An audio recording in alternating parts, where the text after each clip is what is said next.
Welcome back, ladies and gentlemen, to The Midnight Man, where mysteries unfold and stories are told under the cloak of night. If you're ready to dive into the unknown, make sure you hit like, subscribe, and ring the bell so you never miss an adventure. Without any further ado, let's begin. Restoration by Devlin Riptide. Part 1. I work in restoration. Your house or business floods. My crew comes in, dries everything up, cleans the baseboards, preps the place, tosses the ruined stuff into a dumpster, and hauls it away. We leave the place clean and ready for a fresh coat of paint. I'm usually pretty proud of the work me and my crew does. We do it all too. Mostly we have to do flood damage, but there are times when we get called to rich folks' houses to remove stains from stone and concrete structures. I've had a museum call for the same. I've made a name for myself in being able to get just about any stain out of any stone. You think it's easy, or that you can just scrub away a stain. But folks forget that marble isn't solid material. It's porous, and it sucks in liquid. That's why polish and maintenance are important. I'm not naive, though. Plenty of times I get called in for red wine. Yeah, okay, I get it. You were partying with the hooker, she OD'd, cracked her coked-out head on a coffee table, and suddenly there's a pool of blood on the marble floor of your penthouse, and you can't get the stain out. Worse? The wife's home next week. I've done the cleanup enough times to know a few things. 1. You don't ask stupid questions. Hell, half the time the hooker's fine, or would have OD'd anyway with or without the expensive John. So no skin off my nose, and if you're cleaning up the scene before the cops can show up, honestly, that's on them. I have a job to do, and I do it. 2. Don't remember these people. I'm not some guy who's going to get brought in on some indictment hearing or some stupid tabloid media circus, all because I decided to suddenly have a good memory. I do a job like this, I get your address, I show up, I shake your hand, I call you Mr. Smith, and then I leave. I delete your address, and I carry on with my life. The less I know, the safer I am. That being said, I don't get the blood cleanup very often. It's normally innocent stuff: wine, sewage, floodwater, sometimes human feces. You think it's gross, but it's easier than anything else to clean. The weirdest request? I need to give you context on weird. I had a call to clean up a place after something called a Luna party, which somehow involved a whole lot of menstrual blood and dancing in it. Next time, bring a tarp. That's not my weirdest call. It was a Friday. I don't know why that mattered when I got a call. The secretary was out for lunch, as was the rest of the crew. Rather than let it go to voicemail, I took the phone call. This was my first mistake. M&C Restoration. Fred speaking. Yes, I'm Fred. There was a pause, and then a guy's voice comes over, kind of timid. Yes, hello. I understand from your ad you can remove stains from all sorts of stone. Marble as well? Kind of our specialty, I boast. What sort of stains are you talking about? Blood. I never had someone just out and out say it. I get all the pussyfooting around, sure. Wine, salsa, sangria. Sangria was my favorite considering that blood is in the name. But this guy just out and said it plainly. How large an area? Another pause. I'd say about maybe 10,000 square foot. Not the property, I tried to clarify, just the stain. Yes, I know. You need 10,000 square feet of marble, which is stained in blood. Cleaned? Yes. This time I had to take a moment. How many gallons was that?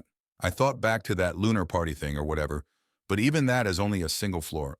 I'm sorry, some context is probably needed. The voice on the other end continued. My name is Timothy. I work in antiquities. A curator friend of mine referred me to you after you managed to clear her museum steps of some blood that apparently occurred after someone took a nasty fall. I cleared my throat. Right. Okay, yes. I'm just still trying to process 10,000 square feet of stained tile. Is it too much? I was still a bit dumbfounded. Let me be frank. This site was the location of a rather bloody massacre some time ago. My colleagues and I have already examined the site in its entirety, and we're looking to begin restoration. At this point, my concern got overridden by cash. Antiquities? Historical site? This sounded like a fat government contract. Christmas came early to old Freddy. What's the budget for this project of yours? Time is more of the essence than anything else. We need the site cleaned in preparation for other restoration efforts. So as soon as possible would be preferred. Your fee is essentially yours to name. You're literally the only one who I can call on for this task. Haggling wasn't this guy's strong suit. Sounded to me like he needs to read The Art of the Deal. You're talking a whole lot of space to clear. 10,000 square feet is a whole lot of floor. It's not all floor. A good portion of it is on the walls and ceiling. How high is the ceiling? About 50 feet. I was silent again. I was going to need to rent a scissor lift for that. I thought for a moment and cleared my throat. I'm going to need a whole lot of equipment, materials, and at least 5 guys if you want this job done right and fast. Of course. How long has the marble been stained? There was a moment of silence. By the current timeline? Oh, well, maybe 200. Wait, what's the current year again? I wasn't too sure why he was asking, but I figured I shouldn't sound stupid. It's 2018. 350 years, roughly. I thought for a moment, thinking about how, this being the United States, there was no way for there to be a structure like he was talking about. I ignored him and assumed he had to be wrong. Anything over a decade is as set in as it's going to be anyway. I took a breath. I can't do it for less than 30 grand. I figured he'd work on needling the price down, but then he shocked me again. Understandable. I'm assuming I can ignore a number of taxes and paperwork if I provided a cash payment. I coughed in shock, nearly swallowed my cigarette. Yes, certainly. Cash? I'm going to have this job done and it was going to be tax-free? I felt like I just won the lotto. So the job itself comes up. I've got my crew rolling to the address. The address has a huge rusted gate, chain on the front, typical of a site you're not allowed to get to. I see a guy standing about 6 foot in a black trench coat, black sunglasses, gloves, black dress shoes and slacks, brown hair and pretty pale. He doesn't say a word and unlocks the chain on the gate, pulled it off pretty quick. I thought it was a heavier gauge than he made it seem, but I was probably just mistaken, being in a huge truck and not too close to the gate. The guy opens the gate up and walks up to the side of the truck. "Fred, yes?" he says flatly. I nod, reaching my hand out to him. "You're Tim?" "Timothy, yes." He shakes my hand, firm handshake, and his hair is cut short, trim, proper. "Military?" I ask. He nods, stepping back and pointing down past the gate, motioning with his non-directing hand to move. "Definitely military," so I nod and drive up. I see a huge mansion, white and gray stone steps, old siding falling apart, boarded up windows, messed up the roof, and the entire place looks to be knocked down. But getting rebuilt was apparently on the docket for today, and I was getting paid to not care. As we unload, Timothy opens up the front doors and knocks them in place. He starts talking loudly. "The doors need to be open at all times while you work. There is no ventilation inside." He has a pair of pretty heavy-duty door stops on each door. From the outside, I cannot see anything inside. Nothing but pitch black. "You're going to need lighting, so I hope you brought a generator." I laugh while my crew unloads the trucks and sets up 2 generators, pulling down some cans of gas. "This isn't my first rodeo." "So it would seem," says Timothy, and then he walks inside and vanishes into the blackness. I motion for the crew to set up the lights, and the first place we go is on either side of the door. He wasn't kidding about needing light. The boards were perfect and the inside was absolutely dark, like the middle of a moonless night dark. I hear the generator kick on and the lights perk up a second later. That's when I see a massive white face appear out of the dark with brown drips across it. It's an angelic woman carved expertly out of marble. I swear I can see the pores on her cheeks and the split ends of her long hair. There's a second similar statue about 30 feet to the left, and it's covered in brown stains. I hear one of my guys, Chavez, speak up. My God. That's about when I got the hint something wasn't right. Chavez spoke up again. "Hail Mary, our Father protect us." I picked up Chavez from a day laborer site about 1 year ago, and I've been paying him under the table ever since. He's either from Mexico or Honduras. He was a good worker, so I never bothered to care and could never ask. "This is too much. This place is cursed to high hell. The blood's all over those angel statues. What is this?" Chavez was rambling. You see, the reason I never could ask Chavez where he came from was that Chavez doesn't speak a goddamn word of English. Timothy's voice soon echoed across the room, walking over the solid marble in various states of stains and scrapes. I trust this isn't too much for you, or your men. I didn't actually spot where he had come from, but I wasn't paying attention before Chavez got a smack upside the head from one of my full-timers, Pete. Since when the hell can you speak English? Chavez. When the hell did you learn Spanish, Peter? Chavez asked. Timothy seemed agitated. Gentlemen, if we can begin the job now? And he walked past us and outside. I turned to both of my men. Pete, Chavez, shut the fuck up, the both of you. We do this job, go home, you all get a good paycheck, okay? No more questions. Let's get moving. This place is cursed, Chavez said before turning around and pulling in the pressure washers and detergent bottles. I got up in Chavez's face now, certain he can understand me. Then the quicker we get started, the quicker we can get the hell out of here, understand? Understood, Chavez said, still looking confused. Pete then spoke up. Hey, boss. He focused a flashlight to a portion of the floor where the stain ended. I looked over to where he was shining the light. The brown stains were everywhere as described, but toward where one large swath of brown ended was an impression on the floor in the stuff, much clearer. The impression was of a sword, which had to have been drenched in blood. The sword-shaped stain didn't bother me. It's what was apparently holding it. An outstretched arm shape, and then two massive wing-like stains on either side, with a human-like face profiled on the floor. Everything below the waist of the figure vanished in the larger stain across the floor. We each had an idea of what we were looking at, but we were too stunned at the sight. Chavez was the first to break the silence. Angels died here. Part 2. I heard what Chavez said, but I don't think I was letting it sink in. Angels don't die. Angels don't exist personally, but that's neither here nor there. If angels existed, I'd have seen a damn miracle or two around my house. My mother was a god nut, super religious, yet nothing saved her from her car accident or stopped my father's cancer. No, there's some rational explanation. I know there is, this imprint on the floor. Sure, it could be human. Timothy said this was a massacre over 300 years ago. So some guy died in a pool of his own blood, sword in hand, and the rest pooled in the shape of wings. No, couldn't be wings. This was kind of like Rorschach test. Someone sees puffy clouds, Chavez sees wings, because there are two giant 30-foot statues of angels flanking the center of the damn room. It's in his head, that's all. I get a hold of myself. Chavez, Pete, get the scissor lift in here. Help out Bob and Mike, and let's get this job over with. Sooner we start, sooner we're done. Chop, chop. Pete gets motivated pretty quick.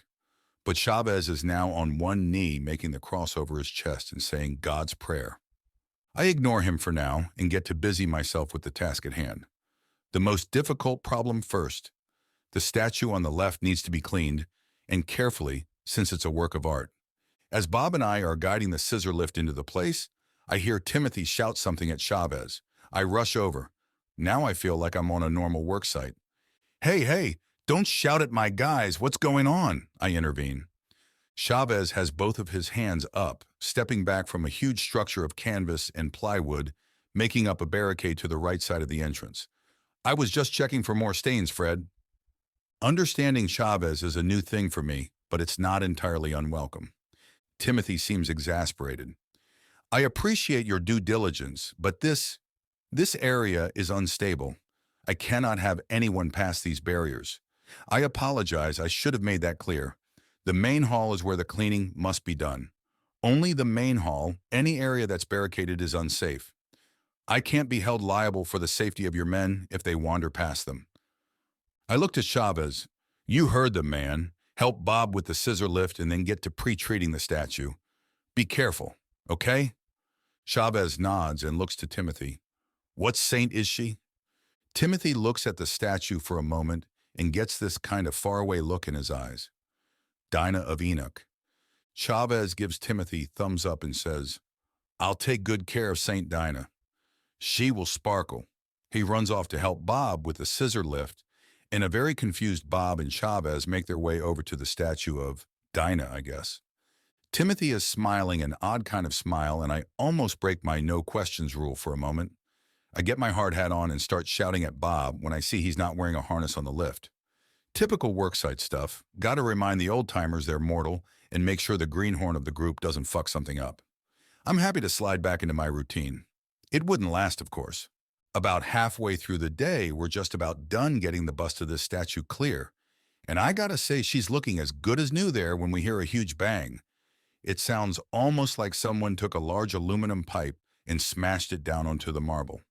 It echoes over our tools, and even the guys with ear protection are taken back by the sound. I scream and shout to cut the equipment and tell Bob and Chavez to get off the scissor lift. Lord knows if something blew on the damn thing, it's a rental after all. I call Mike over to have a look. Mike slides under the lift as Bob and Chavez unhook their harnesses. Chavez looks to me. It wasn't the lift, boss. Well then, what the fuck was it? Chavez points to behind one of the barricades, and I spot Timothy running towards it. I think I hear him mumble something like, "This can't be happening right now." I shout to him, "Hey, Tim, you need a hand?" Timothy shoots me a stern look, and in a pretty practiced officer tone commands us, "No one is to go beyond this point. Something may have collapsed. If there's an issue, I'll let you know. You stay there," and disappears behind a piece of plywood and canvas. I look to my guys and tell them to continue to inspect the scissor lift and then get back to work if everything is okay. God only knows what compelled me to walk toward the barricade at that moment. Morbid curiosity, a lapse of sound judgment, mini-stroke? Still not sure to this day, but man, was this at least the third or fourth stupidest thing I did that day. I get just close enough to hear voices. There's a woman on the other side, and Timothy. "I'm sorry, I truly am, but I'm afraid they're all gone," I hear Timothy say, hushed, but still enough for me to hear. "I know your pilgrimage must have been arduous." The female voice sounds frantic and heartbroken. "But that can't be. Surely this cannot be. Who would do such a thing? Who could? Was it an army?" "It was just two people, unfortunately." He sounds almost guilty. "They seemed to come in relative peace, but it was soon apparent that at least one of them had other ideas. All fought valiantly, but they couldn't be stopped." The woman's voice is trembling. "It was her, wasn't it? The daughter of Lou—" The pressure washer kicked in and startled me while drowning them both out, and I realized how close I was to the barricade trying to listen. I stepped back and made my way quickly to the rest of the group, keeping an eye on the far barricade Timothy had vanished behind. I don't see Tim emerge till we're just about done for the day. The statue clean. Timothy stops as he sees it, in reverence of some kind, I guess, looking it over silently. I walk over to him. "So far, so good. We should be able to get some pre-treatment on the flooring, let it sit overnight. Then we'll hit it hard tomorrow." Timothy just nods. "Your men do swift work." "That's what we do," I say proudly.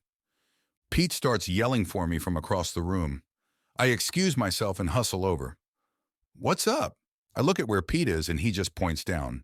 There's, for lack of a better word, a gash in the flooring. I need to explain why this floor is unusual, more so than just having blood all over it and more than the shapes in said blood. You see, this floor doesn't have seams. It's a solid chunk of marble. I've seen some expensive walls and floors that are huge slabs. Sure, happens all the time. If you have enough money, they'll tow a mountain to your house. But this was a mansion worth of floor that, for the life of me, I could not find a damn seam in. Now the gash, it's almost 10 feet long, and at the center, it looks almost 6 inches deep. Even with the light, while I can see the bottom, it looks pretty dark inside the gash. Pete looks to me. "I'm going to ignore how this got here and just ask what we're supposed to do? The surface scratches are easy to buff out, but this isn't going to buff out easy." I call Mike over to have a look. Mike looks it over and runs his hand over the edges of the opening, as well as the sides. It's all stained, of course. "Jesus." He stands up and looks it over. "That's one clean swipe. There are no cutting marks like you'd get if you were slicing into it with a floor cutter." So, he starts thinking, "Can toss in quick set to fill it, get it most of the way full anyway, and we could just toss on some filler and polish, but I think we can do better with some resin, make it look a bit more natural. It's up to the client, though. This is going to cost extra." I look it over. A 2-inch wide, 10-foot long, and 6-inch deep slash in the marble certainly wasn't in the order. I look to see Timothy is already approaching us. Just the man I need to see. Timothy looks down and shakes his head. She did some serious damage. Don't ask, just don't. I keep saying that in my head. We can fill it and get it level, may even make it look pretty. But this wasn't in the original quote, so I'd say about another $4,000. I'd feel bad if this entire job didn't feel like some crazy funhouse. Timothy just nods. Fine, fine, don't go crazy, just so it's level and no one trips over it. Mike heads out to get the materials we need, and I drag one of the sandblasters over. The gash is smooth, and it'll need to be rougher if that quickset is going to fill it in right. Everyone gets to work while I start to blast into this thing. Then something black shoots straight up out of the gash and clatters somewhere behind me. This is why I wear a hard hat, folks. I cut the blaster and look around. It doesn't seem like anyone else heard anything. I look to what popped out of the gash and realize the gash is about 9 inches deeper, and I can see it's still solid marble, no subfloor or dirt. Nothing is behind me but my closed toolbox. Whatever popped up must have shattered when it hit the ground, or all I saw was sand and blood popping up out of the gash in the floor. I get my ear protection back on and finish up prepping the gash to be filled. We pack up for the day. The floor is pre-treated. We store the tools and such inside, and I do a quick head count, and I notice I'm short one Honduran. Oh yeah, mystery solved on that one. Chavez is from Honduras. I look around and then spot him coming out from behind the barrier. Timothy walking behind him, his hand on his shoulder. Shit. I run over. Chavez, what the hell? You were told not to? Sorry, boss. Won't happen again. He's very quiet and looks to Timothy. Please consider. I do not mind. It's dangerous, Jorge. Timothy says, discuss with me later, yes? Chavez just nods and walks off. What was that about? I ask. Timothy just walks past me. I thought you didn't ask questions. Not when it involves one of my guys. I clear my throat. Who, I'm sorry, disobeyed your instructions? Timothy glanced back at me, and with the light from the door behind him, I kind of got the best look at his ice blue eyes. Ensure it doesn't happen again, Fred.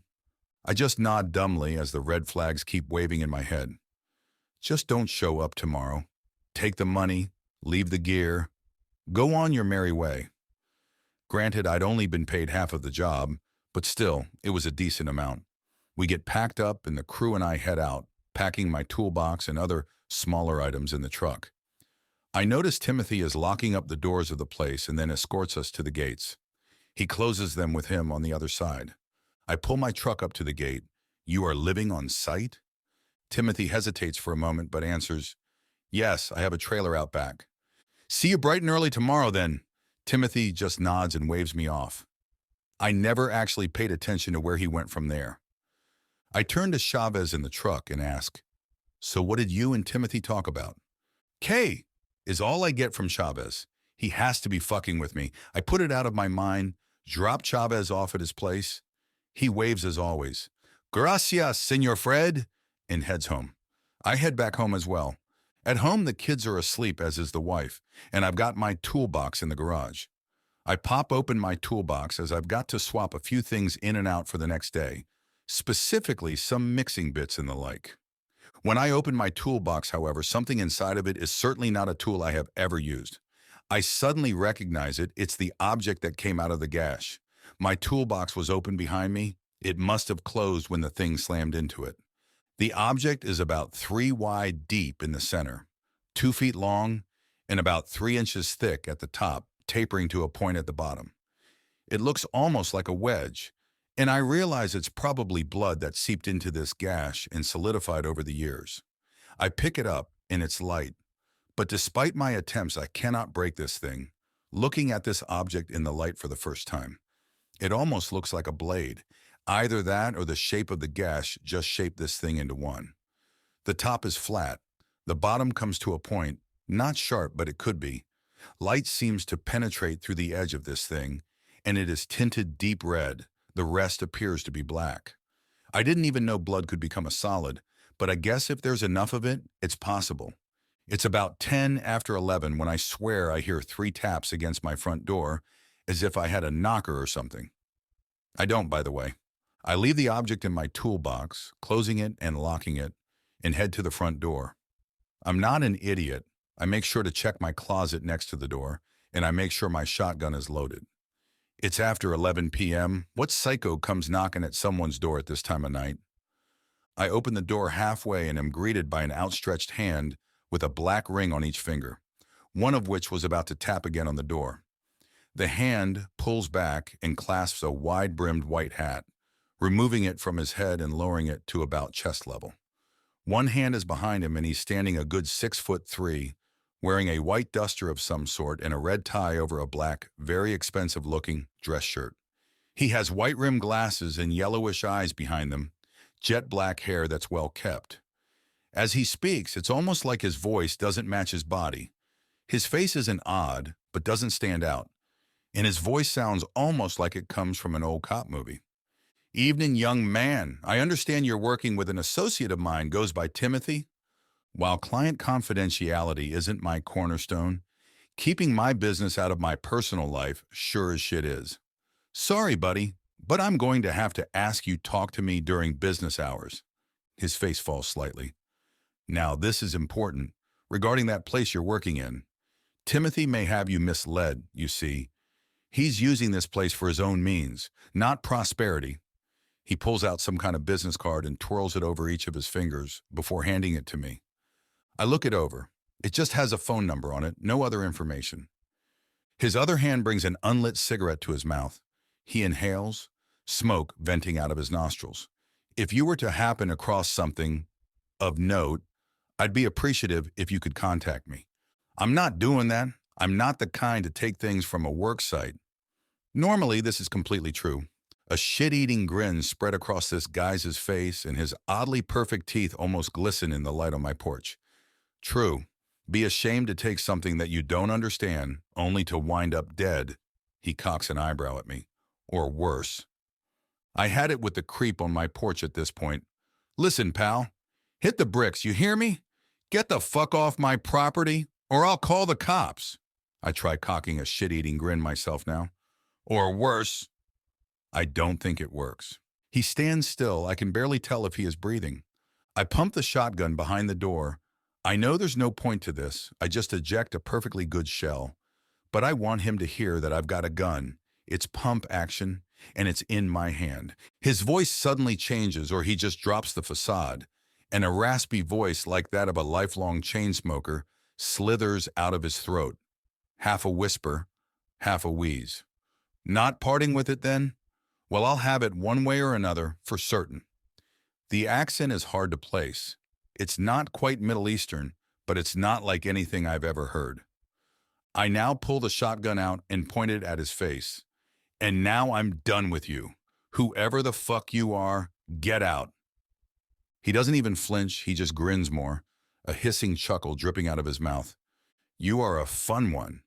Never once does your sort disappoint. Always resorting to the fire provided by Prometheus, yet..." He pauses, eyeing the barrel of the gun, never considering where it came from. I'm not sure where he pulled it from, but he suddenly crunches into an apple he must have had in his pocket. "I suppose I'll have to reconsider. Maybe when you're asleep. What happened to that hooker you cleaned up a few years back on Broadway?" My heart skipped a beat. I don't talk about clients, and clients would never talk about me, and I never go into that much detail either. I just restore shit. A man of your skills is bound to clean up a homicide of two. Knowingly or not, he tilts his head back, looking at me down the barrel of the gun. Cleaning up the sin left behind by those less scrupulous than yourself? Oh, we've been watching you for some time. Now, for some reason, his eyes go wider. Red Fred. I click the safety off of the shotgun and put my finger on the trigger. "Get the fuck out of here right now." Another loud crunch of his apple, and he seems to mockingly throw his hands up, walking backward, keeping eye contact with me with those yellow eyes. "Very well. Another time, then. You are a fun one, Red." He turns and starts to walk off. I haven't moved the gun yet, still trained on him. "Don't fucking call me Red, you..." I realize I hadn't gotten this creep's name. The card that he gave me only had a phone number. "Whatever your God-given name is." My mother always said that when she's mad. She'd shout out into phones all the time when telemarketers would give her fake names and shit. "What's your God-given name?" So it's a force of habit I picked up. I only said it when I was really pissed at someone. and this guy had me pretty livid. Bar none, the dumbest thing I apparently did all day. He stops dead on my walkway, and his hands slowly go down to his sides. Ooh. His voice whispers out, as if he had just won a prize. You compel my God-given name? His head starts to turn toward his right shoulder, but his shoulders aren't moving. Not an inch. As I watch, I get ready to shoot. I swear if his head does a full 180-degree turn, I don't care what his name was, I'll just start shooting until he stops moving and probably pump a few more rounds into just to be sure. His head stops just shy of completely turned. I can see both of his yellow eyes as he slowly placed his hat back on his head. He grins, and I swear I watch his pupils dilate till his eyes look almost entirely black with yellowish rings around them. You can tell Timothy my name too. He lets out another hissing laugh, and I swear I can hear the gun shaking in my hands for some reason. It's Belial. I don't know why, but I feel the blood drain out of my face for a moment, and the whole area got a bit dimmer as if something were draining it of light. I stagger slightly, but regain my footing, press the shotgun butt against my shoulder tightly, as if it's somehow going to help me. He turns away from me, and as he walks off, he wheezes out, "Don't forget to tell Timothy I stopped by." Another puff of smoke clouds around his head. And what I stopped by for. I pulled the gun back, shut the door, locked it, and shut the blinds. My heart was hammering in my chest as I checked the shells in my gun to ensure I had it loaded. I click the safety back on and I rush upstairs to my bedroom. My wife is fast asleep as I sit on the edge of the bed, gun in hand, staring at my front door down the stairs. I swear I can hear something tapping 3 times against my window at random times all night. Part 3. Morning came and I haven't put the shotgun down yet, still sitting at the end of the bed and checking the windows. It seemed like the tapping stopped sometime around dawn. I hear my wife's alarm clock go off and the sounds of her rousing from her sleep. "Morning, honey," she mumbles, brunette hair, a mass of frizz and tangles. "Morning," I say simply, making sure she's okay. She gets out of bed and heads to the bathroom. I hear the kids' alarms go off next and my boys are heard roughhousing in their room. My wife, Sandy, comes out of the bathroom, toothbrush in hand, and is about to motion for me to go contain the wild animals that are my 15 and 13-year-old boys. She stops when she spots the shotgun in my hand. She quickly spits out her toothpaste. "Fred, why the fuck are you holding the shotgun?" She looks me up and down with her soft brown eyes. "Are those the clothes you had on when you came home yesterday?" "Honey, I got visited by a guy who is probably not human in the least, and he threatened the family if I don't return a red blade-like object that came from some mysterious excavation site," is the most truthful thing I want to say. It also sounds batshit insane, and the more I play the sentence over and over in my head, the more I question my own sanity. "Fred?" Sandy pokes my shoulder. Apparently, I was staring off into space while trying to think up a logical response to her completely rational question. Someone was on the lawn last night, was banging on the door and wouldn't go away until I got the shotgun." Sandy cocks her hip and shoots me one of those emasculating wife stares. "So rather than call the cops, you reach for the shotgun?"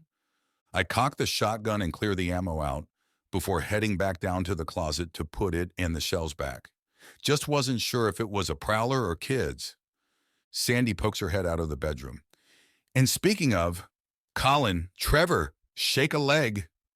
I close the closet and see my boys bounding down the steps in various states of dress, dragging their backpacks and heading to the table. They start fighting over cereal, and I quickly resolve it, before a good scolding and getting them prepped for the bus. They finish up and are soon out the door with coats and sneakers on. My wife follows down next, wearing her robe.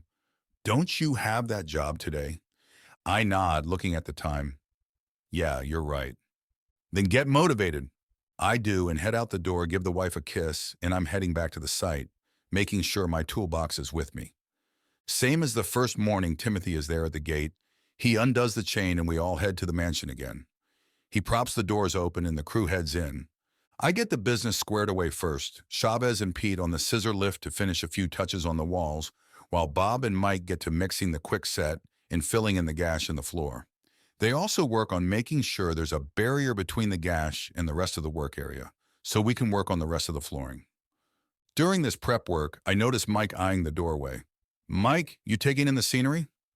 Mike points to the roof on the outside. Steepled, he leans into the doorway, shining a light up to the ceiling. Flat. I look to Mike. Attic. Mike pulls out a laser measurer. Steeple peak is 53 feet. He leans in. Ceiling is 50 feet.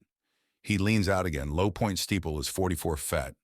He leans back in. Flat ceiling is 50 fat. I grumble a bit.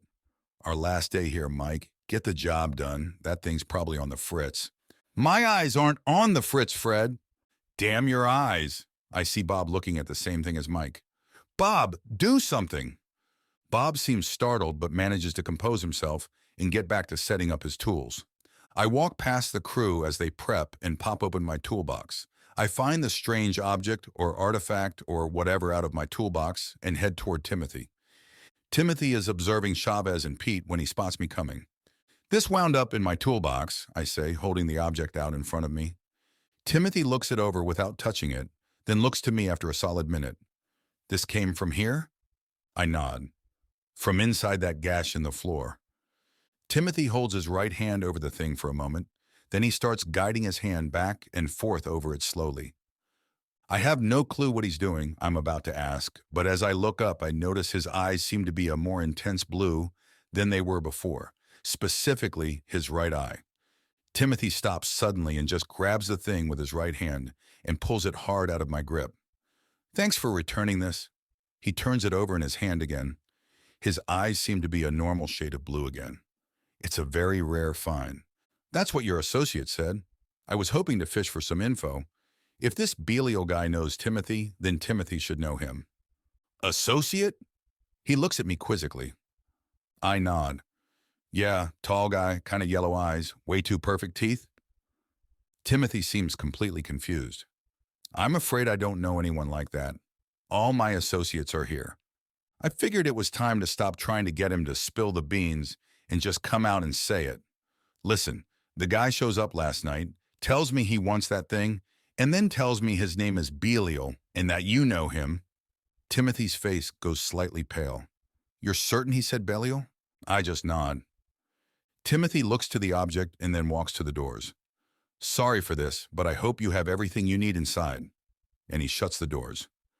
I'm a bit dumbfounded at this point. I thought you were concerned about ventilation. Timothy just walks right past me and toward the barricade. Ventilation is the least of your worries at the moment. I turn around and the entire crew is dead silent, not sure what to do as we hear some banging, a few doors closing, and then some rustling past the barricade. I just come out and say it. We have this one last day to get the floor cleaned and get that gash and the smaller scapes and holes plugged. Move it now and then we get the fuck out of here. The crew seems pretty much on board, and the sounds of work soon overpower anything else. Almost half an hour since Timothy left, I suddenly feel a hand on my shoulder and I spin around out of sheer instinct. A small round bottle is shoved into my hands. That's for you, Timothy says before he hands the bottles to the rest of the crew. I look and see it's just a small round glass bottle with a long spout at the top and a cap. Timothy doesn't have the object in question any longer, and now he heads toward the barrier again. As he passes me, I grab him. I need at least a what the fuck is this explanation and a who the fuck is that for this Belial guy. I glare at him. That, Timothy says as he points to the bottle, is for protection from Belial. That's half of my questions, Tim. Timothy. Who the fuck is Belial? I reiterate. He looks up to the angelic statue and I turn to see the large statue of Saint Dinah. He's her opposite. Before he can elaborate, he's back behind the barrier. Just finish up today and get the fuck out is all I can think of. I grab a pressure washer and start working alongside my guys to get things rolling. It's the end of the day and it's cleanup time. Timothy opens the doors and checks outside for something, and we all start loading up the trucks. Timothy looks around seemingly satisfied. This is quite excellent work, Fred. Thank you. I nod, hoping we can finish up shortly. The gash in the floor is fully repaired. It will take a full 24 hours to cure, but you can walk across it without much issue. We cleaned up the main hall here, got the walls, statues, ceilings, and of course the flooring squared away. And the amphitheater, Chavez says as he and Pete seem to be pulling equipment from the left side of the room. Pete's face is pretty pale as he walks by, but I stop them regardless. Amphitheater? Pete just looks to me and shakes his head. I sigh. Chavez, that wasn't in the order. Timothy chimes in. How did you get into the amphitheater?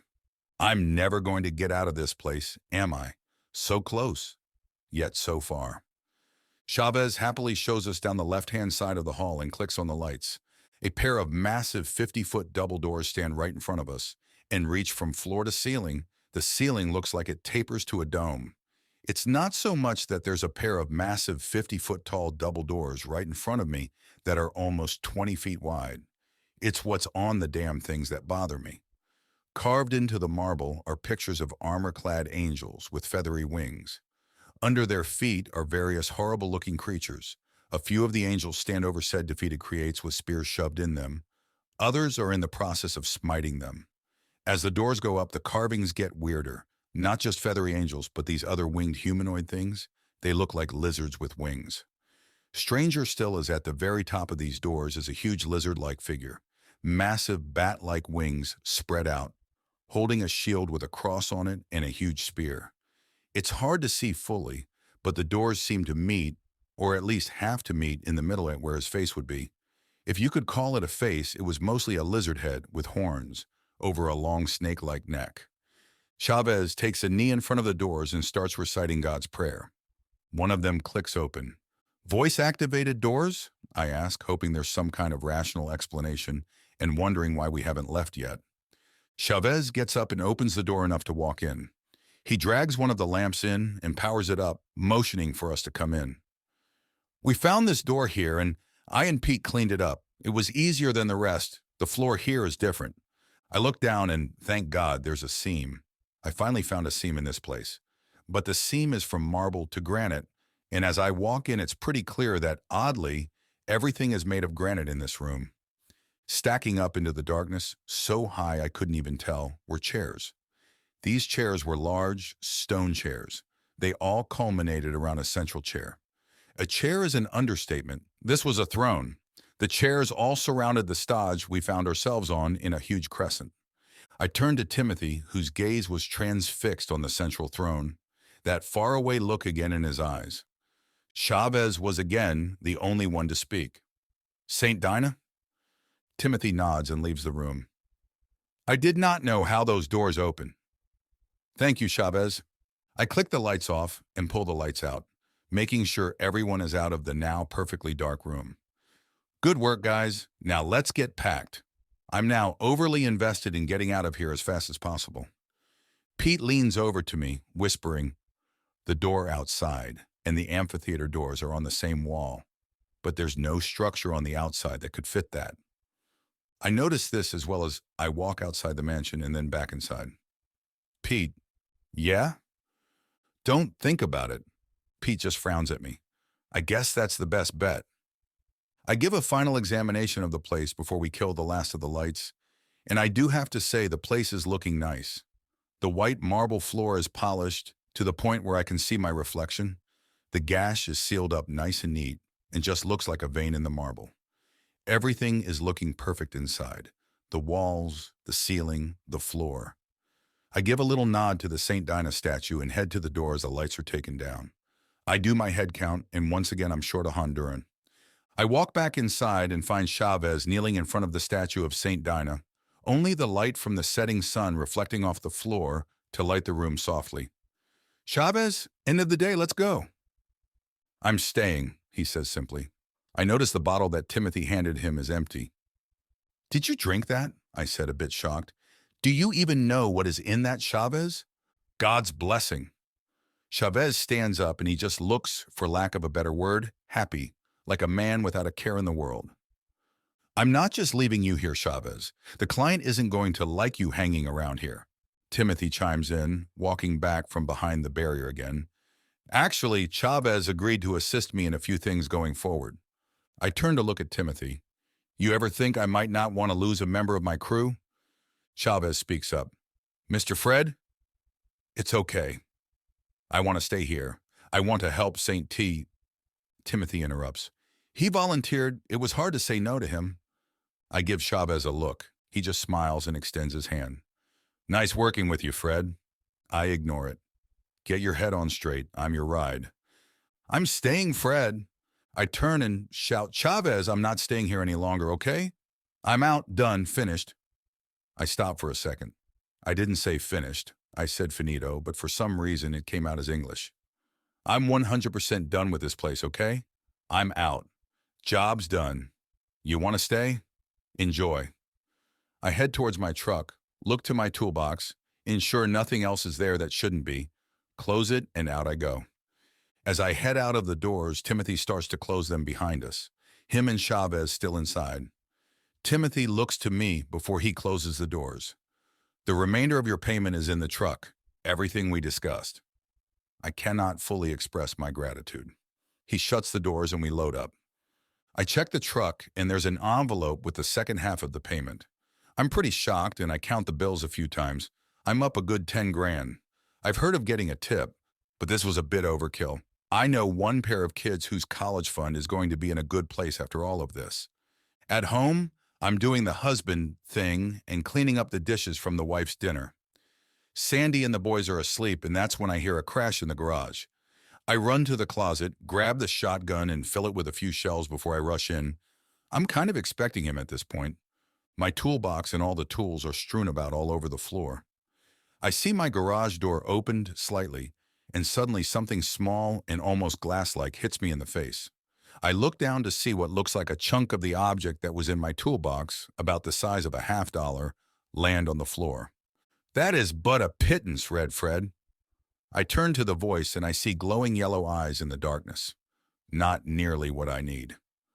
I pull the gun and go to shoot, but I feel a tug against my entire body as if someone grabbed onto my sweatshirt from the front and pulled it downward.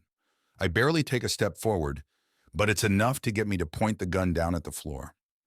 I look up as Belial's hand is dropping from being in midair, steam rising off the black rings on his fingers. Weak. Not this week, though. Another hissing laugh. He offered you protection. How noble. Before I can take aim, a tool shoots off of my workbench and smacks into the shotgun, which lands a few feet from me. I lunge for it, but it suddenly leaps off the floor and into Belial's hand. Belial takes the shotgun and places it against his shoulder, looking down on me. As if a little bauble could do anything against me. I try to get up, but he places his foot on my shoulder. I can't move. You've done something very foolish, Red Fred. He soon is crouching down into his haunches over me. You've hidden the only thing that can help me move up from a puppeteer to God. The shotgun barrel now slides under my chin as I see Belial's face illuminated by the light coming from the doorway. But there's hope for you yet. I'm shaking at this point as I'm not sure how the tables turn so fast. You can fix your mistake, and in return, I'll spare you and your family's lives. His voice wheezes, but not as much as it did before. He somehow seems stronger. Despite how I look, I've done quite a bit to exist in this world. Possession's normally a lesser demon's game, but the discovery of that sanguine amber, he cocks the shotgun. I could not resist. I'm sweating and slowly try to get to my feet. I'm on my hands and knees by the time I feel the barrel at the back of my head. Now this is your next course of action. You will leave here right away and retrieve for me the sanguine amber you found. You will bring it back here and give it to me. In return, you'll be at my side rather than in my path. I swear I can hear his grin somehow. Nod if you understand. I just nod. What else could I do? If you do not bring me the amber, if you do not return home, or if you somehow reach out to Timothy for aid, I will go upstairs and I will make your children watch as I violate your wife in every way you can and cannot imagine. I clench my fists. If you lay a hand on her, You'll what, mortal? I hear the safety slide off. Bleed on me? I relax and I hear the safety slide back as the gun clatters to the floor. You're on the clock, Freddy. I look up and the garage is clean. The door isn't open. There isn't even a sign that I had dropped the shotgun as it's sitting neatly on my workbench. I get to my feet, shaking, and turn to see a figure right behind me, causing me to shout in fear. Sandy is behind me and she punches me in the shoulder. Jesus, it's just me. Why are you so jumpy, Fred? What is going on? I rub my shoulder where she nailed me, and I try to figure out how best to protect one's family from someone who's clearly not from this world. That's when I remember what Timothy handed me at the worksite. I rush to the closet to find my coat. "Were you on the phone? I thought I heard you talking to someone," Sandy asks. I pull the bottle out of my coat and turn to her, pressing the bottle into her hands. "Sandy, I know this is going to sound batshit nuts, but I need you to drink this and share it with the boys, okay?" "They're asleep, Fred," Sandy says curtly. She looks at the bottle and raises an eyebrow. "This isn't some random point where you poison us all and run off to Malibu with some bimbo, is it?" And then I grab her by the shoulders, looking her dead in the eye. "I'm asking you to trust me. Just drink half the bottle, split the rest with the kids, okay? I need you to do that for me right now. Just drink half." Sandy is clearly worried now, but she undoes the cap on the bottle. "Okay, Fred, okay, calm down." She takes a swig, then another until the bottle is half empty, and caps it. "So I drank it what?" She trails off and suddenly closes her eyes, opening them again and looking right into my eyes. "Oh, wow, that's probably the best water I ever drank." I nod. "Make sure you give it to the boys, okay? I left something at the worksite and I need to get it." Sandy just nods. "I love you, Fred." I let go of her shoulders. "I love you too. Just make sure the kids drink that and keep the doors locked, okay? Don't let anyone inside." Sandy just nods again. "Okay, Fred, be careful." She walks up the stairs and waves, smiling serenely as I rush out the door, lock it, and make my way to my truck. In retrospect, I should have kissed her. I was driving swiftly, fast enough to be a little worried, but not fast enough to get pulled over. I got to the gate of the worksite in roughly an hour, which was a pretty good time from my house. I saw the gate wasn't chained up anymore, which seemed odd because Timothy had to undo that chain every time. Did he never leave the mansion after they closed the doors? I drove down the driveway and hit my brights, knowing it might be dark in that main hallway, and ran to the doors. "Timothy, open up!" I slammed my fist on the door. "Damn it, Timothy, open the damn door!" I look to see there's no padlock on the door and jostle the old doorknob, swinging the doors open. "Chavez! Timothy!" I shout into the empty room, expecting an echo, but I hear no such sound. I'm hit with a musty scent, the smell of rotting wood and mildewed fabric. I look around, pulling out a flashlight. The boards are letting light in from the front. There are no statues, no marble floor, just a set of collapsed staircases and a rotting subfloor with a few ripped and torn rugs and graffiti. I take a step outside and just confirm it's the same place, then peek back inside. The barricades are gone, the marble ceilings, the walls, the seamless floor. It's as if it was never there. I run through the ruins of this ancient mansion. The mansion is mundane, old, too ruined to fix, should be knocked down. I try a door or two, each opening to rotting room after rotting room. I eventually became overwhelmed with the fungus in the air, and I stumbled out the door, falling to my knees near my car. As I tried to catch my breath, I tried to figure out what the hell was going on. I turned to look at the old mansion behind me, and I could only think of one thing. The site we were working on was gone or was never here in the first place, and the amber was gone with it. Part 4. I was panicked. I wasn't even sure what to do. Timothy was a don't-ask customer, so I had no contact info saved, no way to reach him, not even a cell number. That's when I realized I did have some hope. I got back into the truck and hauled ass to my office. I could get there in about 20 minutes. I could check the caller ID and maybe reach him that way. I zipped out of the long driveway and got moving as fast as possible, leaving the gate open. I don't even think I closed the doors to the old mansion. I got to the office in just under 15 minutes. I fumbled with the lock, having to stop myself for a second and then calmly get the key into the slot. I pulled the door open and rushed to my desk. I hit the call history on the phone and I finally got a number. Out of state, sure, it was from New York, which was fine and probably the right number. I hit the speed redial while jotting the number down. My stomach dropped when it went directly to voicemail, and I heard the message on the other end. "You've reached Major Timothy Crestfall. Please leave a message, and I'll get back to you shortly. Godspeed." I hadn't caught my breath by the time the beep occurred. "Timothy, please, you need to call me back. Belial's threatening my family, my wife, the kids. I gave them that water you gave me, but this guy, he's, I don't think, should I say it out loud to make it real? I don't think he's human. Help me. I hung up and tried to call again, direct to voicemail once more. A random thought runs past my frantic mind. He's a bit young looking for an officer, right? My cell phone rings. It's a 1-800 number of some sort calling me in the middle of the night. I was about to ignore it, but something told me I shouldn't. I answer the phone. This is Fred. Who is this? There's a crackle on the other line. I think I hear something like a scream before it cuts out entirely. A young man is on the line and he sounds shaken. Sir, are you Mr. Fred Macchione? Yes, who is this? This is your home alarm central monitoring, sir. We're getting alerts that multiple smoke detectors have alarmed in the home. We've contacted the fire department, but we're not able to reach anyone in the house via the front panel. Are you home at the moment?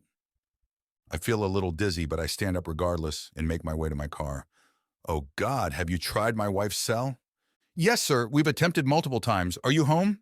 No, I'm not home. The fire department is on the way, sir. Do you need me to stay on the line with you? No, I'm going home. I jump out of the office, leaving it unlocked, and I get in the truck. At this point, I don't give a single solitary fuck about speed limits. I'm flooring it. I'm not even paying attention to the speedometer until I look in my rear view and I see police lights. I pull over, shaking, not even sure what's going on, what's happening with my family. I keep thinking that they're going to be safe, that I gave that holy water stuff to them, and they have to be alive and well because of that. Chavez called it God's blessing.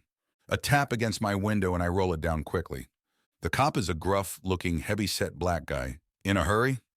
My voice cracks and I try to compose myself. Officer, I got a message from my alarm company that there are smoke alarms going off at my house. I've got about 20 minutes to get there. I need a pass on this. The officer puts his hand out. License, sir? I curse and hand him my license, and I hear him actually running to his car. I contemplate just speeding off right then and there, scenarios going through my head of him shooting out my ties or turning the entire thing into a police chase. My train of thought is broken when he runs back to my window, giving me my license. Follow me. Try to keep up, sir. What? I'm confused by this. I'm giving you an escort. I think I went pale at this point. The cop puts his hand on my shoulder. Sir, do you need me to give you a lift? I look to my shaking hands and just nod dumbly. He opens my truck door, takes out the keys, and undoes the seatbelt. Before I know what's going on, I'm in his squad car and we're speeding down the streets with the sirens blaring. I hear the radio chatter come in and out, but I can barely understand it. He grabs his radio. Car 314. I've got a resident of 335 Locust Street en route to the scene. The scene? I'm still in disbelief, shock, and can barely tell when we're on my street and the car finally slows down after it was done running every red light and every stop sign. The car comes to a stop and I scramble out of the car. I'm half blinded by the sea of emergency vehicles, ambulance, fire, other cop cars. I think briefly that at least the alarm system did something after 10 years of a monthly subscription. The heavy-set officer is already out imparting the onlookers in front of me, stepping past the caution tape. He says something to the other officers as I wander onto my front lawn. I stagger onto the lawn to see the smoldering remains of my home. Firefighters are working to put one of the fires out. I look around frantically, trying to spot Sandy and the boys. I eventually find them. 3 body bags are on the lawn, sealed, 2 smaller forms inside, and another that reminds me of my wife when she would hide under the sheets. I feel pain in my knees suddenly. Apparently, I fell at seeing them. I feel a pair of hands on my shoulders, another roughly handling my arms and hefting me up. My legs barely function as I'm led to the back of an ambulance. The heavy-set officer helps me sit down in the back of the ambulance. Through all the white noise, I see a very bright light in my face, and a voice slowly, finally, comes through. Can you hear me? Sir? A young black woman is in front of me with an ophthalmoscope. I blink, finally shaking my head. Yeah. She moves the bright light back and forth, and I start to come out of my funk. I look to the pavement. They didn't make it out, did they? Her tone is empathetic, but practiced. I'm sorry, no. We did everything we could, but by the time the fire department was even able to reach them, it was too late. I do my best not to just burst into tears, but they come anyway. I suppress a sob and try to swallow it down. I blink a few tears out of my eyes and I hear the female EMT walk away. I hear a few male voices approaching. This him? Okay, I've got it from here, you can fall back. Might get ugly, you know? I shake my head, knocking a few tears out. Cops are going to be asking me questions, and I need to be composed. I try to dry my eyes, but it doesn't work. I feel the ambulance shift slightly as someone sits next to me. Mr. Macaione? I nod, eyes still downcast. I'm Detective Benjamin Label. I've got a few questions to ask, mostly regarding your whereabouts prior to the fire. Smoke? A pack of cigarettes is offered. I take one, accept the light, and take a deep breath.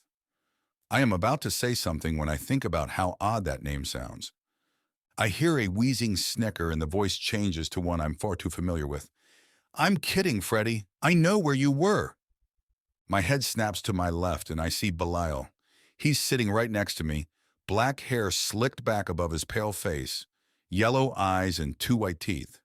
His duster is still white, but in addition to the red tie, he has a police ID badge hanging around his neck. I clench my fist, grit my teeth, but before I can stand and deck him in his perfect teeth, his hand is on my fist and his is hushing me, pulling my hand down. Shush, he starts. I was just delivering on a promise, Red Fred. I try to push against his hand, but it doesn't budge. Stop calling me that. We all call you that, Red Fred. You should get used to it. His grin fades. But I have to give you some kudos, Freddie. That was a dirty trick. What the hell are you talking about? His grin seems to return somewhat. When I couldn't pull you towards me, I assumed you had drunk some of the sanctified water from the Guardian Temple. Guardian Temple?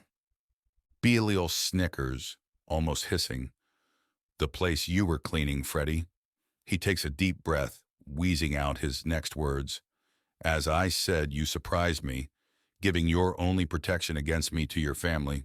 Smarter than I took you for. I glared daggers at him, even with tears in my eyes. This seems to make him even happier. You see, Fred, normally what I would have done would have been to march up to your children's bedroom, wake them up, and then take them to Mommy.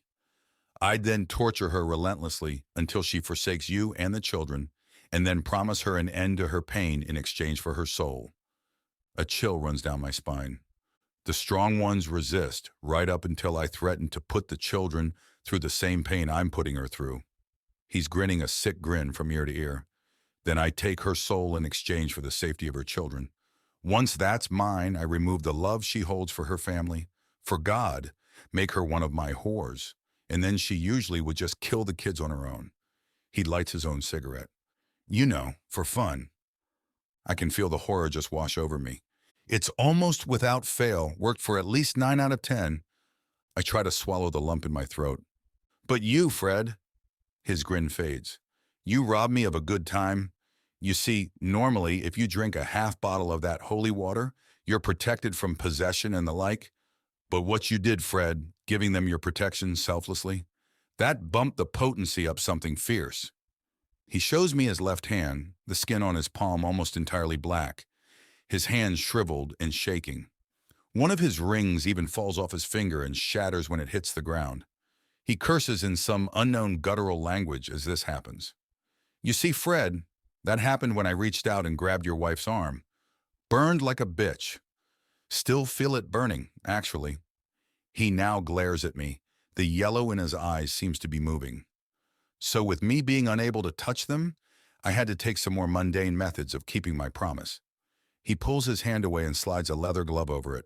Broke the doorknobs, nailed a few windows down, made sure they didn't get out as I burned the place down bottom to top. He snickers. You protected your family from me, but the house was a different story. I'm gritting my teeth, staring daggers at Belial as he seems to be enjoying telling me all of this. His tone changes, however. I've never had to end someone like that. It was so mundane, so dull, and knowing that their souls were saved as I did it. Smoke spews from his nostrils as he huffs and wheezes again. What nasty taste to leave in my mouth, Fred.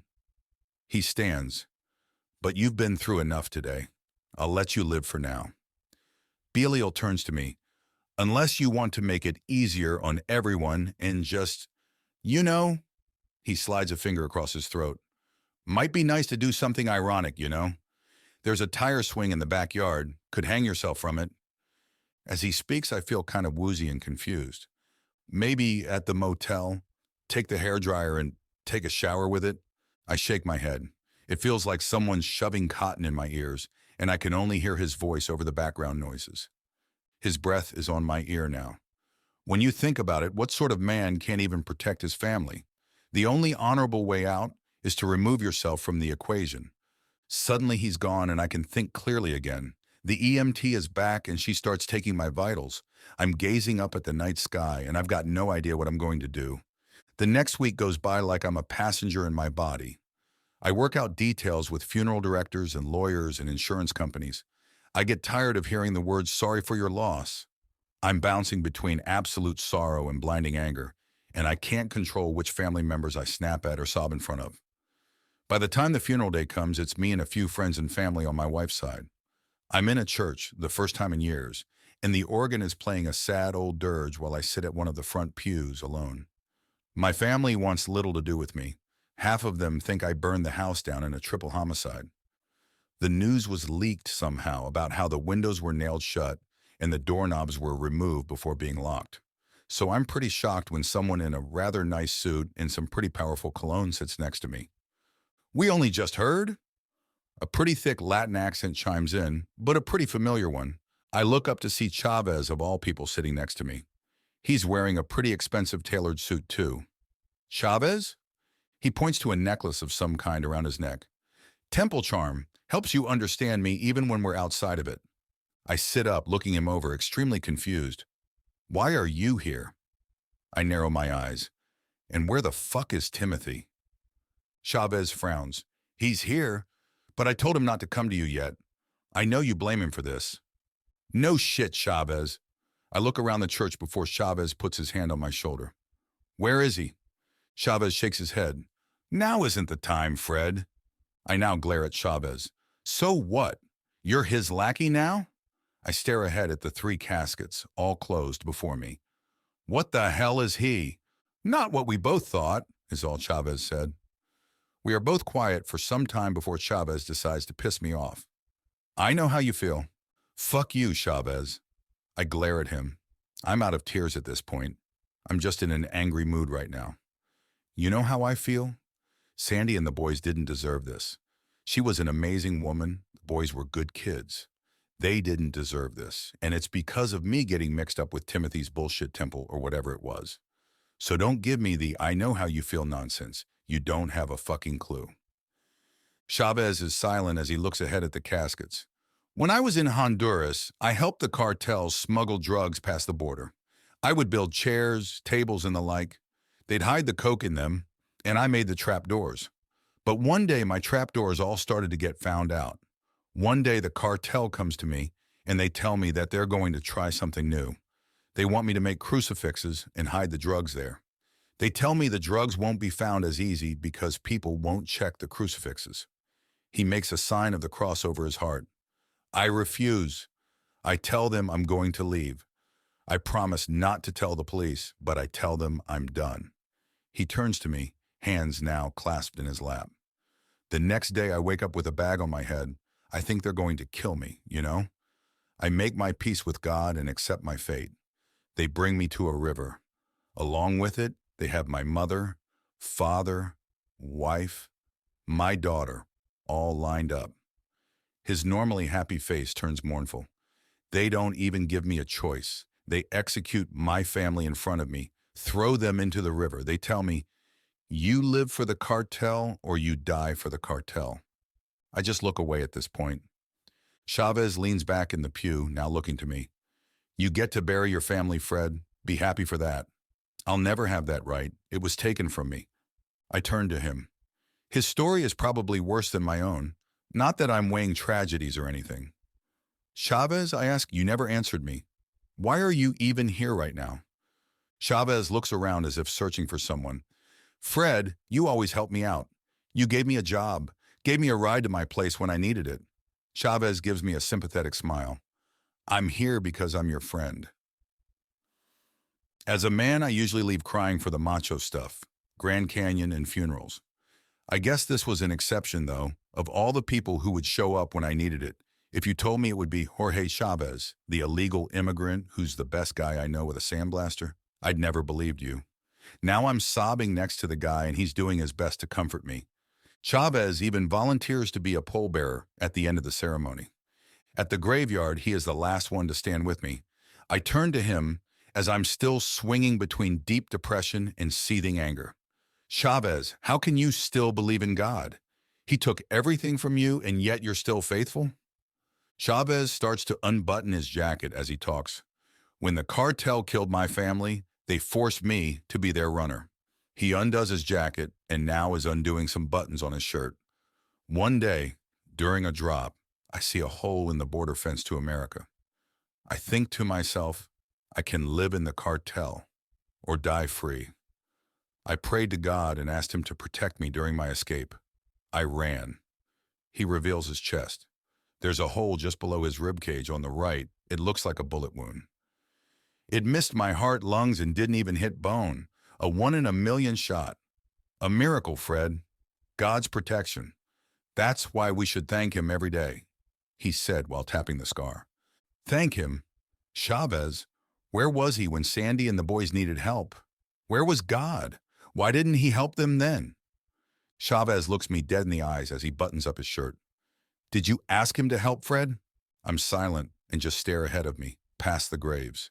It can't possibly be that simple, I tell myself. That whole ask and you shall receive nonsense. After a while, Chavez leaves my side.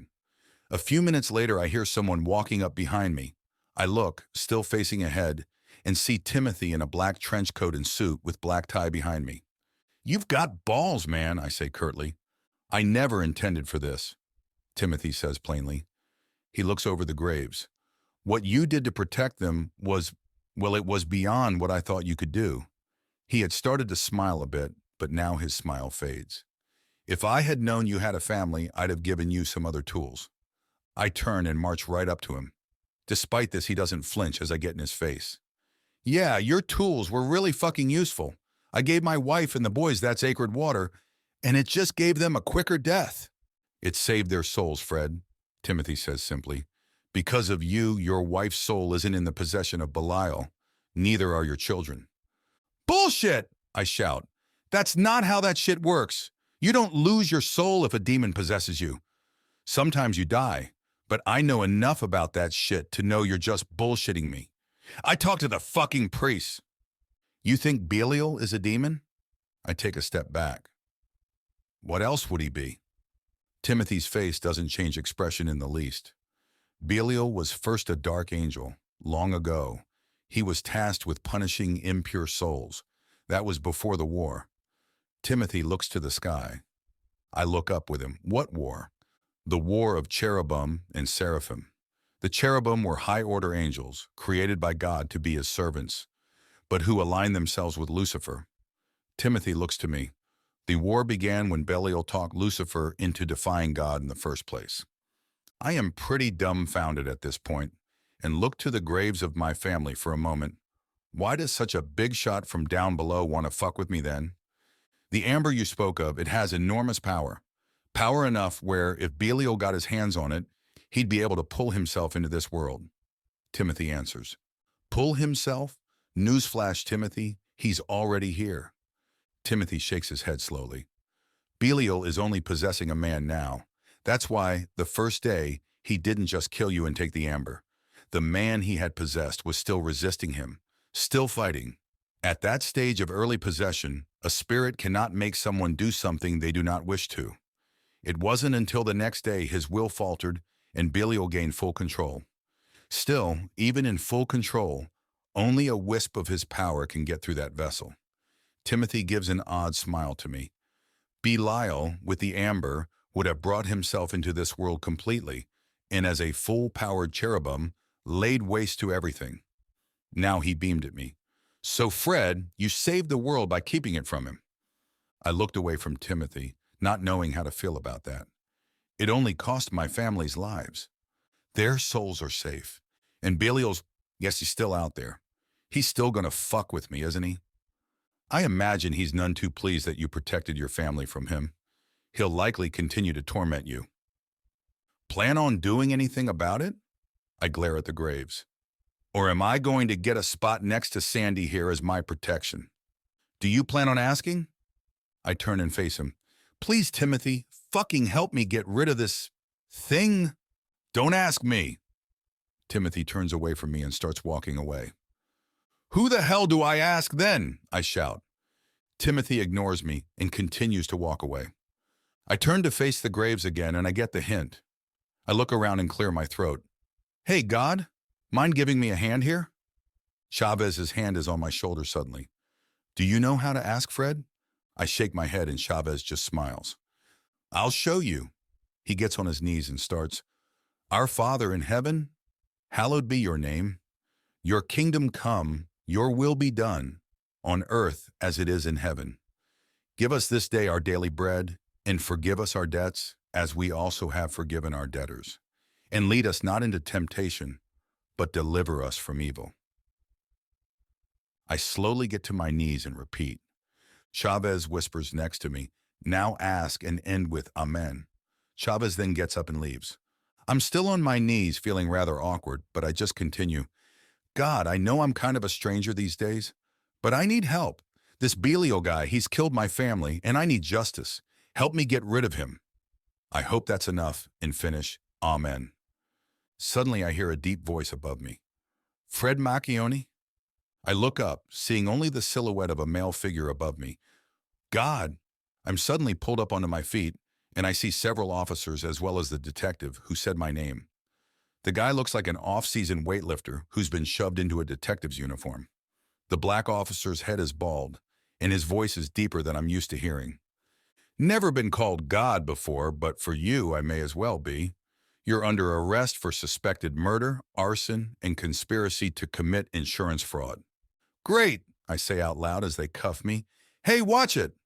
As I'm led away from the graves of my family, I spot him, clad in his usual white duster and red tie, wearing the police badge again. The black detective yells at him, Hey, Ben, we got our collar! You were right. He did hang around here longer than everyone else. Belial smiles as he greets his fellow officer. Good work, then. He speaks in his false human voice. Didn't think he'd be hard. He left a shitload of evidence behind. He smiles at me. We're going to have fun with you. Thanks God, I think to myself as I'm shoved into a squad car. I look out the window as I see the black detective walk away from Belial, and then Timothy comes out from behind a tree nearby. Timothy stares Belial down, and Belial turns to face him. They contrast each other oddly. Timothy in his black trench coat and Belial in white. Not the right matchup, I think. They say a few things to each other, though I can't really hear too well.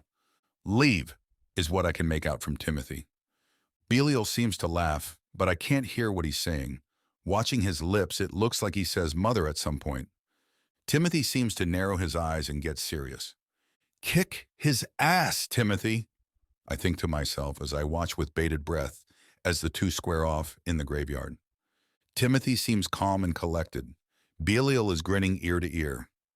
I look back and forth between the two, and my heart skipped a beat with what happened next. Belial makes a sudden step towards Timothy in a rapid jerking motion, and then falls back to where he was.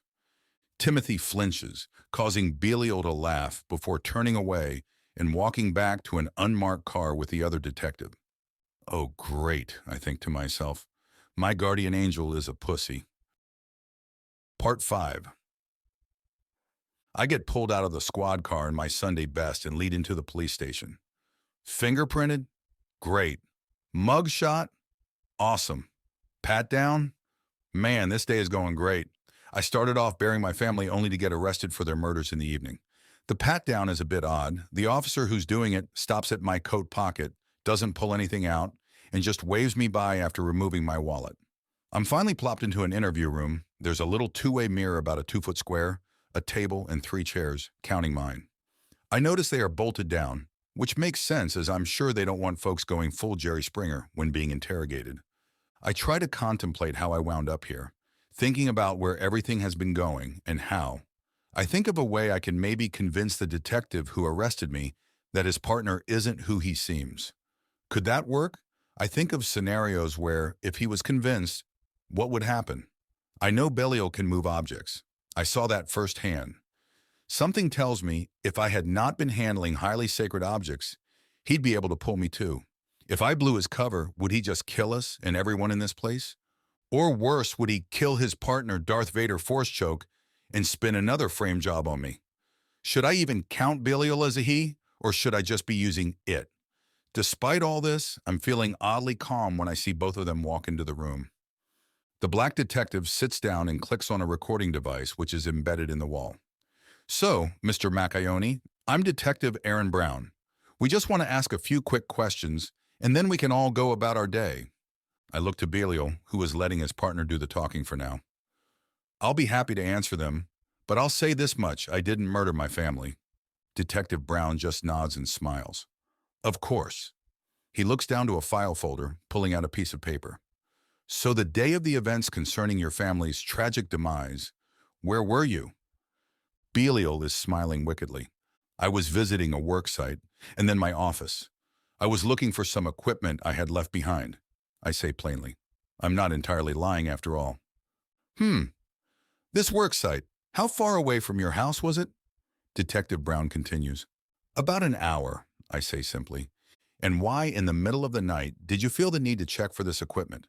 Why couldn't it wait till morning? I did not have a decent answer for this, and I tried to think of something that wouldn't immediately put both Belial and Detective Brown at immediate odds with me. I wanted to try and survive this interview without being in jail, which seemed unlikely at this point. Well, you demon-possessed partner over there sent me off to get an unholy object, or else he was going to slaughter my entire family, while truthful probably would make him think I'm fucking around with them. Despite that being the truth, I decided to try to stick to my lie. I was afraid it might get stolen. It was pretty expensive. Well, that makes sense. What piece of equipment was it, if you don't mind me asking? Of all the cops in all the world, I get the one competent bastard that can smell bullshit from a mile away, don't I? Remember, folks, get your lie straight before you're in the hot seat. It was a sandblaster, fairly large one. At least a couple grand right for that, right? Wouldn't look too good on the old expense report if it went missing? The very accurate detective asks. I nod, and I have a good idea where he's going with this line of questioning, but I'm hoping we don't get there. This job was on Monday and Tuesday, about 2 weeks ago, right? I nod. That's very interesting. Belial now interjects. Why is that interesting, Aaron? Detective Brown looks to me now. Feel free to explain why I find that interesting, Mr. Macchione. Because my schedule at the office don't say I had a job that day, I admit, hoping some honesty can be appreciated. The detective bangs his pen on the table 3 times. We have a winner! He leans over to me, getting uncomfortably close over the table. Your usual crew also doesn't say you had a job. I say what I'm about to say, knowing I'm going to start treading some deep water. There was a job, but the client preferred to be non-public. Non-public? Detective Brown's playful smile fades quickly. You know, every time I get a prick like you, one of these I can't be culpable if I don't know what happened, assholes. You always have another word for it. Confidential on the down low, under the table, discreet, exclusive, but non-public? Well, that's a nice way of putting my client is probably dealing with some criminal shit I don't want to know about.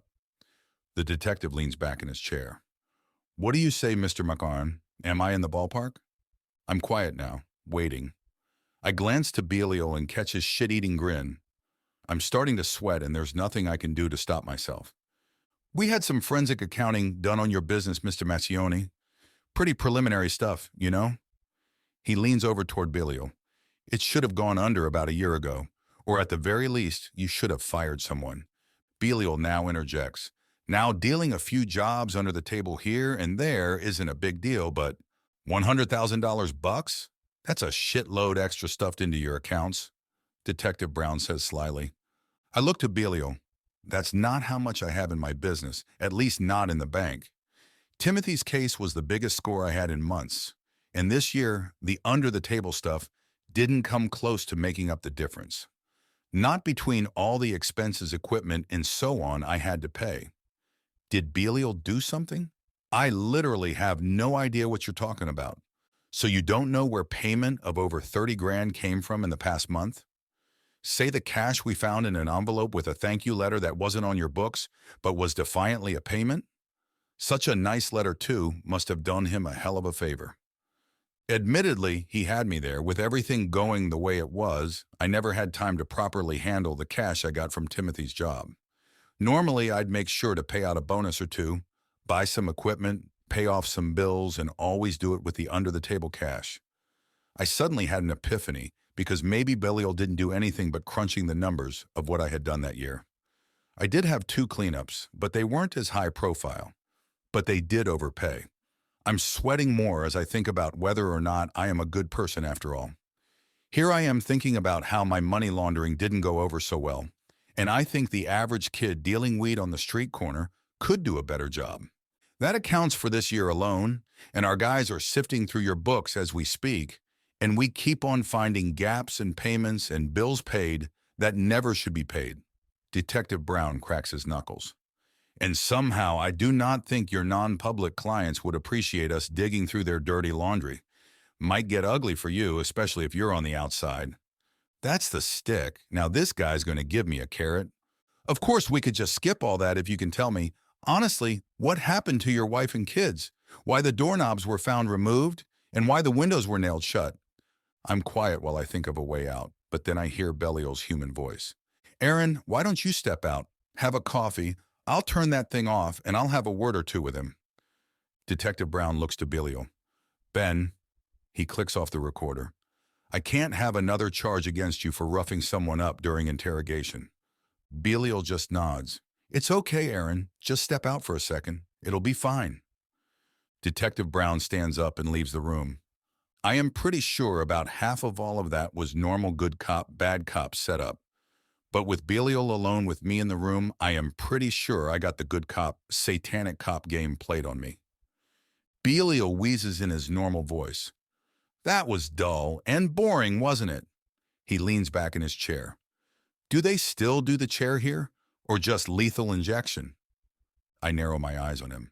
Lethal injection is fun. A lot to go wrong.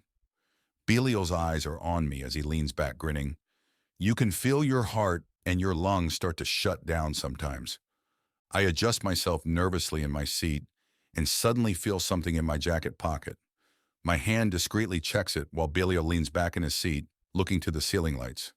It's round, cold, and I feel a cap. I try to hide my excitement. It's the same type of bottle that Sandy and the kids drank. I wondered what it would do if I doused him in it. I also wonder how it even got into my pocket. But I'm much more concerned with what to do now that it's here. You know, beheadings were technically more painless.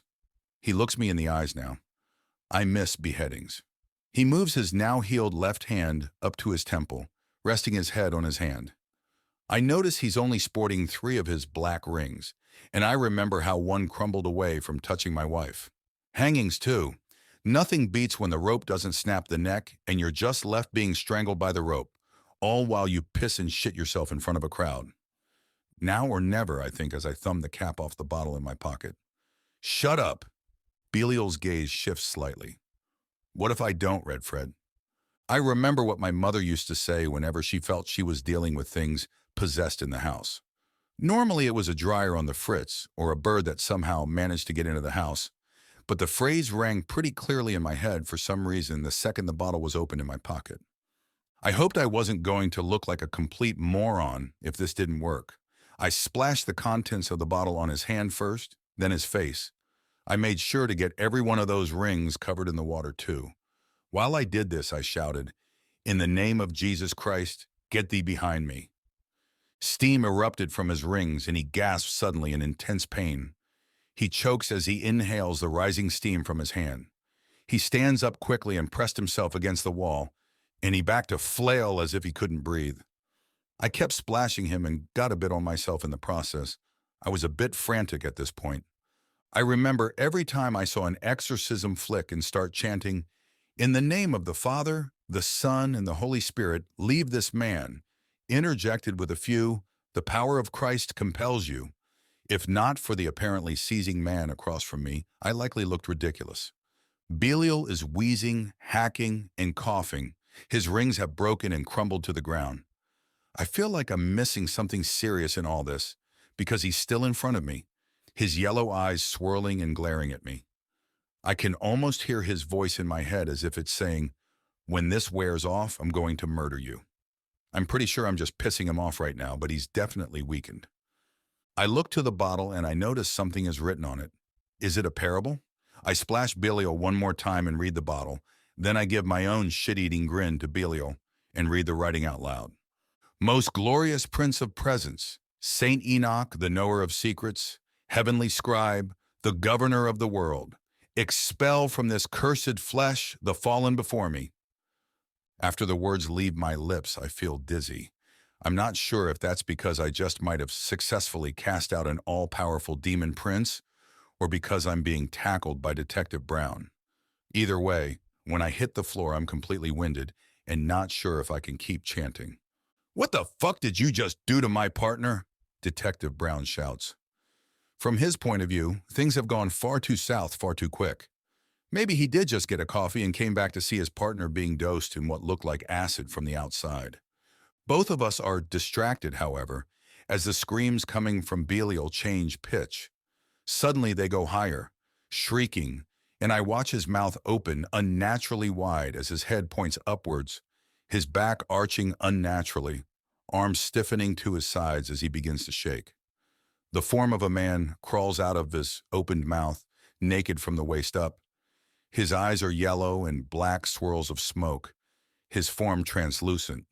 His brow is furrowed as long black hair seems to float over him as if he's underwater. His face, his body, his arms, hands, every part of him looks physically perfect, as if some male fitness model just appeared out of this guy's mouth. His form grows, it fills the room, moving over the ceiling as I notice a pair of black wings appear to be on either side of him. They look like black flames. The flames rising from each wing seem to make the room hotter, and ash falls from the bottom of each. The wings are so large they fill the entire room and block off the exit. I'm suddenly hit with a strong scent of sulfur, and the shrieking from the physical body of Benjamin grows louder. Belial's left hand reaches out toward me, his teeth gritted. "Fred!" His voice hisses louder than I had heard it before. No longer a wheeze, a vile breath reaching me, and the detective makes me retch. "Not by you, you pathetic, sinful mortal!" he yells, his voice bellowing and shaking the room. "I will not be cast out by the likes of you." The room shakes even more, and his hand almost touches me. His finger appears to turn to smoke, and his hands grab his chest, his wings wrapped around himself. Above him, there's a more terrifying sight. A spear pierces through him. From above, again translucent, a massive hand holds the spear. The hand is black, clawed, and seems to be scaled, like a lizard. A giant lizard head pushes down from the ceiling, white glowing eyes drowning out the light of the fluorescent bulbs in the room, and more contrasting black scales along its muzzle. I can make out a pair of horns near the back of its head, but they disappear into the ceiling. I hear an unearthly roar as a spear is pulled back, and then thrust through Belial again, hitting him in the chest, right into where I assume a heart would be if the bastard had one. Belial screams once more. His voice shakes me to my core. "No! No! Do not send me back!" At his last words, suddenly nothing but a black ball hovers over the mouth of Belial's previous host. I see the black lizard's face open its maw, and a white light douses the little ball over Belial's former body. Suddenly, all the air seems to be sucked out of the room, and I feel a massive pressure smash into me and knock me and the detective into the far wall as the black ball seemed to explode in bright white light. I hear nothing but ringing in my ears right after I hear glass shattering and the sounds of alarms blaring. Someone grabs me, hauling me out of the room. As I'm being shuffled out, dust and chaos all around me. I see Belial's body lying motionless on the floor, his partner shouting something or other to other officers. The officer who has me keeps pulling me and roughly handling me. I feel weak, and I shield my eyes as I'm suddenly outside, then thrown into the back of a car. My ears barely stop ringing, and I think I have myself composed enough until the car starts up, speeding off, sirens blaring. I hear a Latin accent again from the front seat. "That was amazing, Fred. Good job." I look up and see Chavez wearing a police cap and uniform giving me thumbs up. Right before I pass out, I realize that the cop who gave me the pat down must have been Chavez. He put the water into my pocket. I chuckle as I lose consciousness. I'm woken up by a knocking on the rear window. I groggily look up to see Chavez's smiling face on the other side, now without the policeman's cap on. "Fred, wake up, man. Let's go."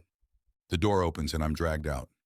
Chavez gets me to my feet, but I feel weak and can barely walk. "You did great, Fred. You did.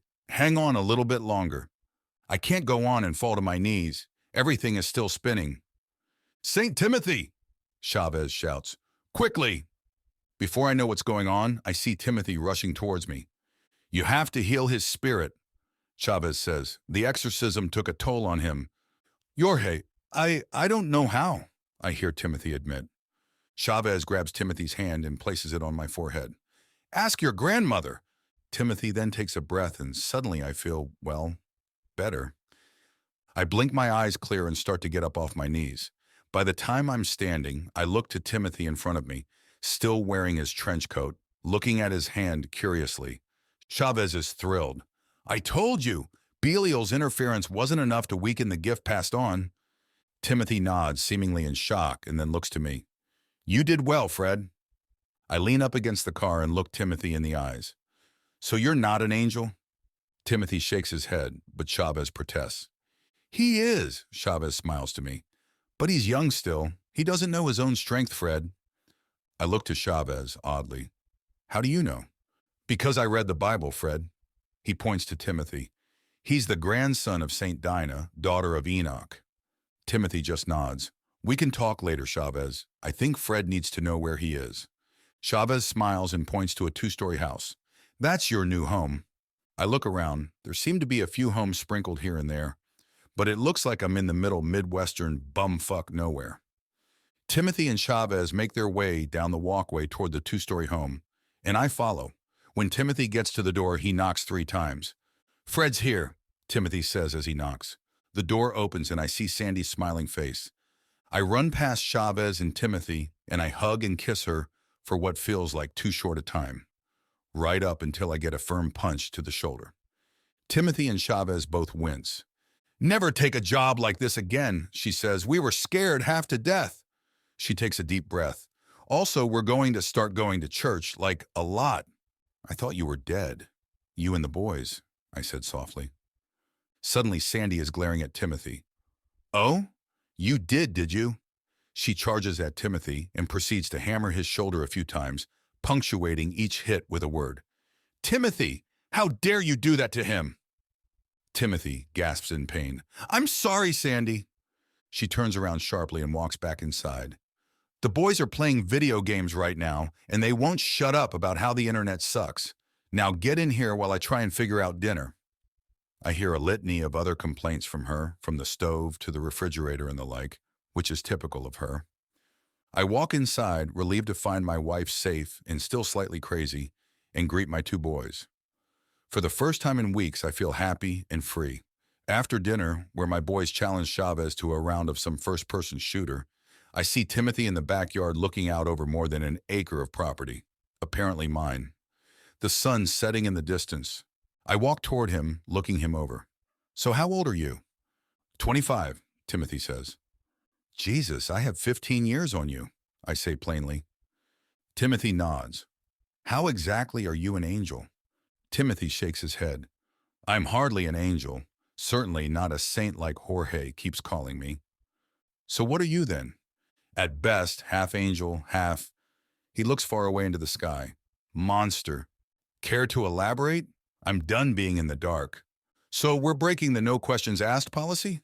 He smiles as he turns to me. I nod. "Yes, because I won't be doing that anymore." I shudder. I was worried enough about the cops finding out what I did, but I take a deep breath. I guess I didn't realize what else was just as interested. Timothy just chuckles. To answer your question, I'm the grandson of Dinah or Enoch, who was the daughter to Enoch, of course, known as the Metatron, the voice of God. Enoch, that's the guy I shouted about in front of Belial. Timothy nods. Most exorcisms don't go that well. Part 1 is getting the name of the spirit infesting the body. Part 2 is ensuring you have the correct angel to get the job done.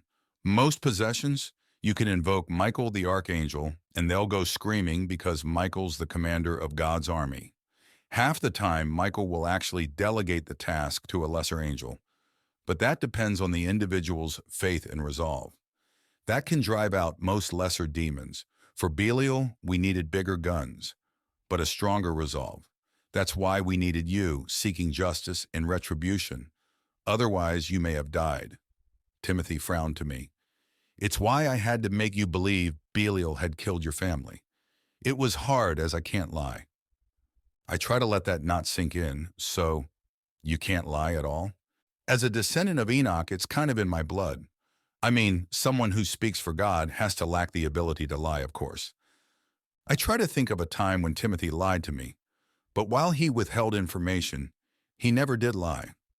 My family's souls were safe, that was true, and he didn't even lie about the blood or how long it was there. Also explains why he was shit at haggling.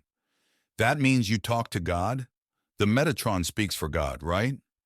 Timothy sighs and shakes his head. My mother was stolen from Dinah when she was a child, stolen by none other than Belial. He corrupted her, filled her with hatred and despair. She had me with let's just say, a mass murderer, a fallen prophet, one of the people who destroyed the temple we had to restore, actually. So that's the monster half, I ask? Yes. Timothy places his hands in his pockets. My mother left me alone with my father, so I never learned what she knew. I've never even met her. He takes a deep breath. One day I ran away from him and found the entrance to the Guardian Temple. The only thing that comes naturally is my ability to do this, he said with an outstretched hand as a pair of doors appeared in the yard out of nowhere.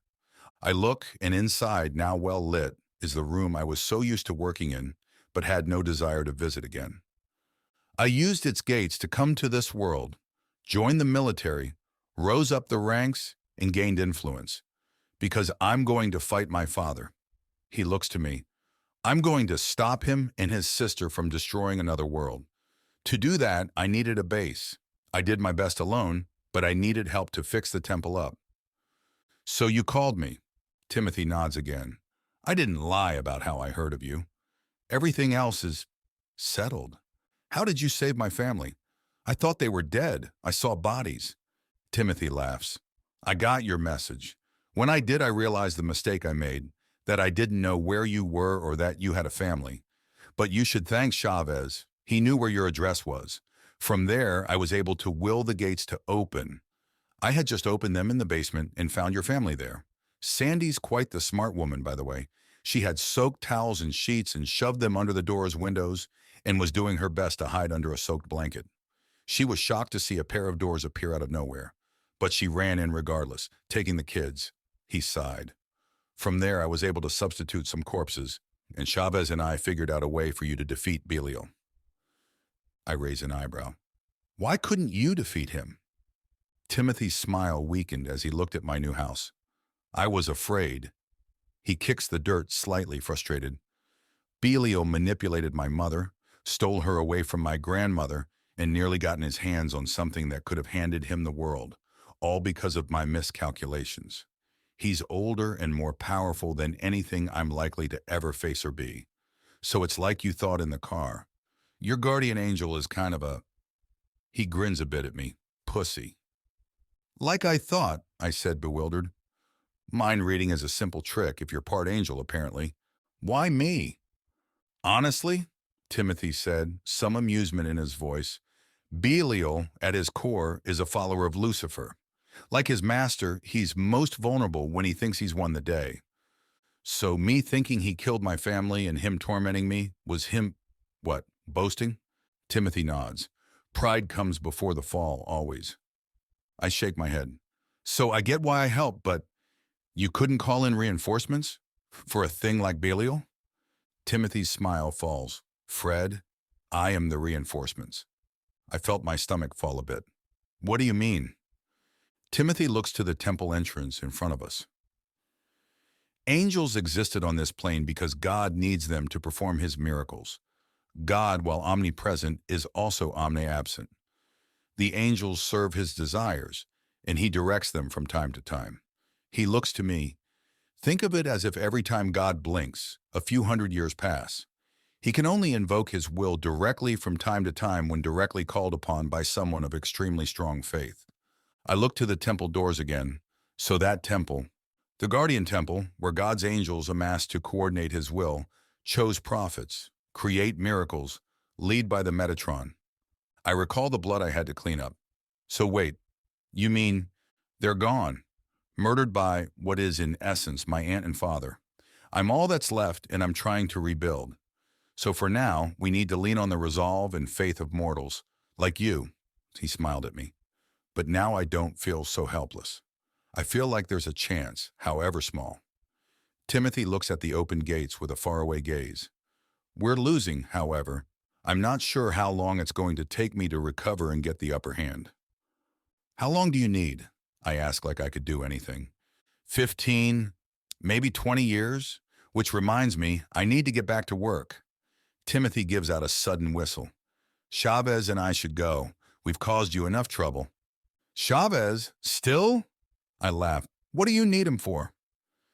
Timothy looks to my house again with a look of serenity as I see Chavez running out towards us with a plate with a slice of cake on it. To show me what I can hopefully become. St. Timothy, I'm coming. Also, Mrs. Macione made you a cake, Chavez shouts. Timothy narrows his eyes. I swear, Chavez, if it's angel food cake. Chavez just smiles broadly at the pun. I groan as Chavez hands over the cake to Timothy, who is also rolling his eyes, and they walk towards the doors. Timothy stops before closing the doors. If you need me again, you have my number. The doors close and vanish into thin air. I hope I never see you again, I say out loud as I head into my new house. Epilogue. 10 years later, and I work in restoration. On the weekends, my new crew and I check out churches in need of repair, and free of charge, work on restoring their stonework. We do it as charity. Nothing but the raw materials are paid for. Usually the priest takes up a collection via the old school plates, or we get it done by a crowdfunding website. My new guy Devin is on the second floor of this church overlooking the center aisle, checking out a stone pillar in bad shape. Fred, this thing can't be secured. We're going to have to get some temporary supports for the roof and literally rebuild it from the ground up. Knock out the old, bring in a new one, whole 9 yards. The Padre's not going to be happy, Devin shouts down. He can pray for it to be fixed, but unless God sends Mason angels, it ain't happening. Ask and ye shall receive. The priest of the church apparently overhead us, and he walks toward me. Dare I ask? I'm sure that's expensive. I nod. I'll get a quote together for you and see what we can do, Father. He nods. And I'll call my insurance company after I pray to God to help me through the customer support robots. Priests all have terrible jokes, by the way. Something you learn when working in multiple churches. My tinnitus kicks in, which I've had for the past 10 years. I wish it was the normal sort, where you hear a high-pitched ringing. It's not, it's a high-pitched scream, the sort I heard when Belial was cast out. I pull out some eardrops, which I keep in the same bottle Chavez gave me. The screaming stops pretty quickly. The priest looks at the bottle for a moment. St. Enoch? Obscure. I laugh. It was a gift from a friend of mine, Timothy. The priest nods. Ah, that makes sense that he's named Timothy. I look to the priest oddly. Why does it make sense? The priest smiles at me. Well, my boy, Timothy means follower of God. I smile and nod. Yeah, that's him. One of the nuns runs up to us. Father, something is happening on the news in Jerusalem. The priest turns and follows her. I follow out of my newfound curiosity. We all head into a back room with a television in it. 2 other nuns are inside glued to the TV. It looks like an overhead shot of destroyed streets. The headline reads, Terror in the Holy Land. I see a little I-24 logo in the corner. Never heard of the channel before. I'm sure it's just hyperbole, sisters. The priest starts. The camera pans down to a group of 5 people. 3 of the group look like they are wearing a uniform of sorts. 2 are women, both blonde. The man is bald. They're wearing white long sleeves with black vests and matching black pants. Another man is seen next to them, and it's hard to make out what he's wearing. It's red and brown and black, and I swear he could be wearing a cape or something. Short white hair on his head. The largest figure of the 5 looks like a massive man with long white hair braided down their left side, while the right side of their head seems to be shaved completely. The larger man wears what looks like white full-plate armor and a white cape with a blue accent inside of it.